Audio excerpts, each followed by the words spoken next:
Assalamualaikum warahmatullahi wabarakatuh. Kami dari Binus University ingin mewawancara dari founder Kampung Bambu atas nama Mas Ade Kumbang. Langsung aja ke pertanyaan pertama ya Mas. Bapak perkenalkan, nama saya Akbar Ahmad Fendi. Kami dari Binus. Izin untuk bertanya. Pertanyaan nomor 1 itu, gimana sih semangat dan motivasi untuk kampung bambu itu? Semangatnya ya karena kampung bambu itu awalnya dibuat dengan semangat gitu. Karena awal kenapa kita membuat kampung bambu awalnya itu adalah dari kegiatan outdoor, kegiatan hobi outdoor. Kita ke gunung, kita muncak, kita panjat tebing, kita orat, underground gitu. Nah itu kita langsung di tahun 2004 dan 2000-an lah, itu booming yang namanya 2000-an. Nah 2004 kita masuk ke Kuningan, ke sini. Awalnya kita di sini, awalnya kita di Kota Bandung, namanya itu Kampung Kawani. 2004 kita mulai masuk ke sini, bebenah tempat ini yang awalnya tempat ini tempat biasa, kebun yang yang kurang produktif mungkin ya, kurang produktif lah ini, jadi lahannya luas tapi kurang produktif gitu. Kita masuk ke sini, setelah kita masuk ke sini beberapa tahun gitu ya, diganti namanya, bukan Kampung Kawani, awalnya Kampung Kawani. 2004 2005 lah kita udah diganti namanya di Kampung Bambu. Semangat bambu, semangat baru dari peralihan nama juga ya, dari Kampung Kawani jadi Kampung Bambu. Kampung Bambu, konsep Kampung Bambu adalah bukan konsep awalnya sih kita betul-betul pure wisata awalnya. Nah, Kampung Kawani itu pure wisata outdoor. 2004 kita beralih ke Semenyan, namanya dulu tuh masih Kampung Kawani gitu. Setelah diubah jadi Kampung Bambu di pertengahan bulan September 2004 ya, sampai sekarang tetap Kampung Bambu semangatnya. Jadi semangat kami itu semangat bukan semangat tapi semangat dari untuk mengembangkan sebuah wisata lingkungan budaya. Dan tadi kita lebih ke karena kita ini awalnya dari hobi, jadi kita merekrut teman-teman yang biasa mereka itu di relawan. Makanya sampai sekarang kita masih solid di Kampung Bambu. Untuk motivasi di Kampung Bambu ini teh gimana sih Pak? Nah motivasi ya, ini motivasi buat semua sih ya, karena motivasi gini ya, kan kita ngomong dari awal tuh dari hobi. Jadi awalnya kita bukan usaha, kita awalnya dari hobi ya. Tadi hobi saya itu, hobi teman-teman kita itu hobinya di outdoor, suka manjat, suka gunung, suka awalnya. Nah motivasi masuk ke Kampung Bambu itu kan kita di situ bukan sekedar hobi dan akhirnya gitu kan, tapi hobi yang akhirnya bisa menghidupi banyak orang. Kita punya tim, kita punya keluarga, kita punya tempat, kita punya owner, itu bisa saling menguntungkan gitu kan. Dan awal dari hobi itu, dan semangat hobi itu dan motivasi untuk kita besar, motivasinya kita besar, semangatnya itu ya, semangatnya kenapa kita bisa bertahan sampai sekarang 2,5 tahun kemarin tahu corona ya. Kalau perusahaan yang itu udah yang buat dengan kayak kita gini ya, banyak yang tumbang karena bayangkan 2,5 tahun atau 3 tahun kita tidak boleh berkegiatan karena kita solid, kita saudara. Sampai sekarang tim kita tidak masih utuh, masih yang dulu gitu. Tim kita masih utuh karena kita saling percaya dan kita saling apa ya pokoknya saling percaya karena kita satu yang sama gitu. Berarti ini sebenarnya tuh udah menjawab di motivasi, udah menjawab 2 pertanyaan kita, motivasi dan peluangnya tadi udah yang tahun 2004 Ya. Nah, langsung ke pertanyaan ketiga lah. Oke, untuk pertanyaan ketiga, apa yang dilakukan Kampung Bambu untuk evaluasi sebelum dibuka? Dibuka ini ya Ya, evaluasinya, persiapan. karena kita kan udah punya bahan dari kampung Kawani. Jadi kita tuh bukan nol. Jadi kita hanya menyiapkan tempat sudah ada sebetulnya dan kita udah punya perlengkapan.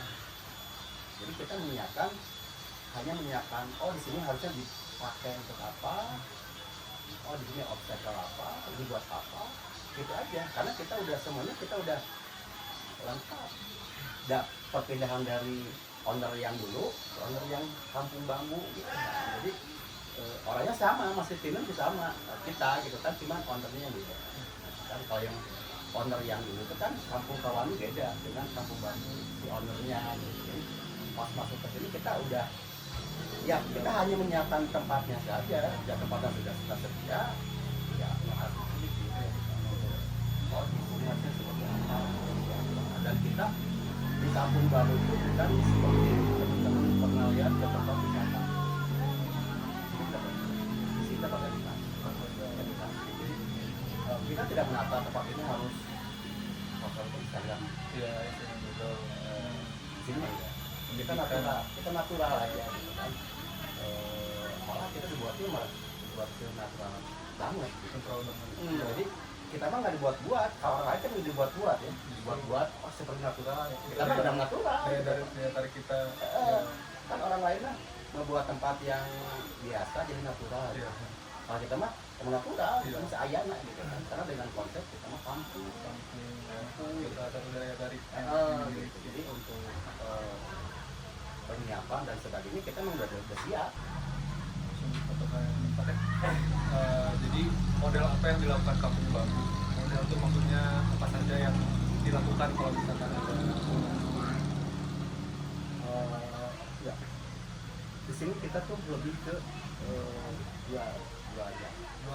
Ya, kita bukan jual barang, kita jual jasa. Apa yang dilakukan oleh kita kepada customer kita? Yang paling penting itu jual jasa itu pelayanan, jangan mengecewakan. Kalau mereka sekali kecewa, sudah kita akan tinggalkan. Tempat sehebat apapun, sebagus apapun, kalau pelayanan tidak bagus, itu akan ditinggalkan sama pembeli. Nah, kenapa kita tidak ditinggalkan dan malah bertambah market kita, target kita, market kita? Itu kebanyakan sekarang ini yang medsos itu untuk pemasaran. Kita tuh coba sih antara iya dan tidak menggunakan medsos ya. Tapi yang paling masuk dan kena ke sasaran adalah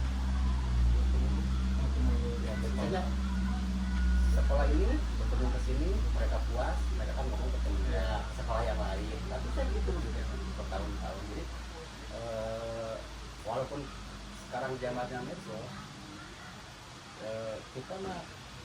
kita makanya cukupnya aja, sebisanya aja gitu kan, tidak dibuat jadi viral dan sebagainya, tidak gitu kan. Karena tadi kita pengen tepat ini kita jangan terlalu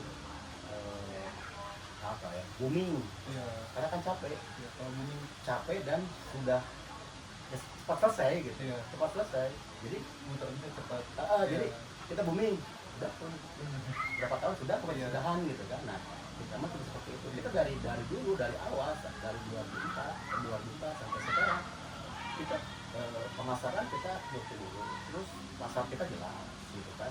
Maksudnya kita udah punya pasar, jadi nggak masyarakat udah ada gitu kan, masyarakat itu gitu ya. Jadi yang penting kita bisa melayani si konsumen itu, dia akan puas, dia akan ngomong ke yang lain. Tapi terus Ini tuh mengutamakan kualitas pelayanannya ya daripada jual jasa daripada booming terus kelelahan ya. selesai gitu. Jadi cepat selesainya gitu kan. Kalau kita meledak, booming gitu kan, tiba-tiba itu banyak lah tempat yang banyak Iya. karena itu dia diolahnya seperti itu, jadi dibuat viral. Kalau ini mah berarti lebih mengutamakan kualitas. Ya, jadi kita mah berjalan ya pelan-pelan. Nah, kenapa di pesantren sekarang ya tadi kita pasarnya sudah jelas, pasarnya itu, terus kita tinggal melaksanakan apa sih maunya mereka. Jadi kita tidak kita punya ini harus gini gitu kan, kita punya paket ini, sekolah harus ikutin keinginan kita. Jadi kita mau seperti apa, departemen kita itu mau seperti apa, kegiatannya seperti apa gitu kan. Jadi kita hanya melayani apa yang mereka minta. Jadi tidak bukan berarti kita punya ini, punya paket kan, oh ini nanti yang ini harganya segini, ini harga segini gitu kan, nanti seperti ini gitu kan. Iya. Nah tapi kita tidak harus seperti itu gitu kan, karena mereka juga mintanya harus ya mak pengennya seperti ini. Nah kita mengikuti Mengikuti permintaan. ini gitu. Biasalah kalau kegiatan sekolah kan lebihnya ke tema Iya. tentang apa Iya. gitu. Kan, kompetitor utama dan bagaimana menghandle. Jadi kalau kita apa ya, asal-asalan mereka tidak puas, mereka kecewa, itu akan viral Iya. dan akan meledak. Tapi sudah kita selesai. Iya. Karena yang namanya viral itu bukan yang bagus. Iya. Dan Iya. ini kan kita tidak foto ya. Iya. Ini beresiko, Iya. beresiko gitu kan. Kalau ada apa-apa, oh ini beresiko banget gitu kan. Dan kita tuh kan di zaman sekarang kan gerak gerik kita gitu kan, gerak gerik kegiatan itu kan walaupun kita tidak mengupload ke media, Iya. itu kan ada ada gini, ada kegiatan nih, lagi kegiatan nih, Iya. kan situ ada tim dokumentator. Oh, iya. Itu kan setiap kegiatan itu Ada diliput gitu iya. ya, di sini diliput. Ada trouble, ada masalah, misalnya ya, Iya. habis karena yang jelek itu yang bukan yang bagusnya, Iya. mereka ngangkat nih yang kesalahan kita yang itu, dan itu akan menjadi bingung dan kita akan Dapat hilang kepercayaan. ya hancur gitu. Jadi makanya kita sangat menjaga itu karena nama baik dan ya nama baik kitanya sebagai orang, nama baiknya sebagai sebuah wadah yaitu kata perbang. Jadi ya cara menghandlenya dengan mengutamakan kualitas. Jadi kenapa kita bisa tertarik kan? Jadi kita itu di sini dan makanya tadi tempat yang itu kan menjamur lah sekali ada menjamur. Kita punya kualitas tersendiri beda sama orang lain itu. Jadi mereka tanpa mereka datang ke sini itu masih banyak di Bandung itu masih banyak yang sekolah atau apa instansi atau apa tidak boleh ke sini. Tapi yang saja kita kan akan mendengar gitu kan, akan mendengar. Kita nggak usah kita datang ke perusahaan atau instansi ini sebuah perusahaan enggak. Jadi sampai saat ini kita marketing kita tuh karena mereka mungkin puas dengan apa yang diberikan sama kami. Langsung ke pertanyaan selanjutnya. Kira-kira rencana dan prediksi yang akan dilakukan setelahnya oleh Kampung Bambu. Wah, kita banyak banget. Karena Kampung Bambu itu bukan kampung. Itu ada, pertama ada edukasi, konservasi, ya, budaya, dan pertama kita dari tadi kedepannya akan seperti apa? Kita akan lebih dari yang tidak cukup tidak puas dengan yang sudah ada. Dan kita pengen merangkak ke yang lebih baik, ke yang lebih profesional. Kita udah profesional, cuman kita pengennya kan kita masih kurang. Jadi kita yang kurang tahun-tahun kemarin bertambah lagi. Jadi untuk bidang yang baru dan kita itu lebih ke fokus ke depan gitu kan. Nah mungkin ke depan ada apa lagi? Ya, pokoknya nanti kita itu lebih ke kita tidak akan melangkah terlalu jauh sebelum ini kan tuntas.